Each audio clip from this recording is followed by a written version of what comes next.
एक मिनट में भूल जाते हैं कि जो हो रहा है वो राम जी ने लिखा हुआ है, लेकिन हम दोषारोपण करते हैं सुखों का भी और दुखों का भी कि इसकी वजह से मुझे ये दुख मिला, इसकी वजह से मुझे ये सुख मिला। ना किसी की वजह से हमें दुख मिलता है और ना किसी की वजह से सुख मिलता है, ये सब हमारे ही कर्मों से हमें मिलता है। राम ने हमारी किताब, जब हम इस धरती पे आते हैं ना उसी दिन, उससे पहले हमारी किताब लिखकर हमारे साथ रख देते हैं वेद माता। कहते हैं ना जब बच्चा हंसता है तो वेद माता आती है उसके पास, वो उसके पास आती है, उसको बताती है।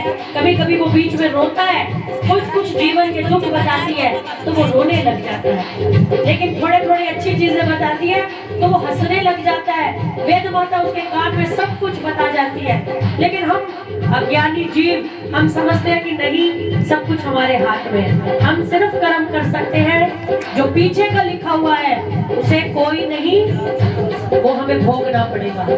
मनुष्य को दो काम दिए भगवान ने, एक भोगने का और एक कर्म करने का।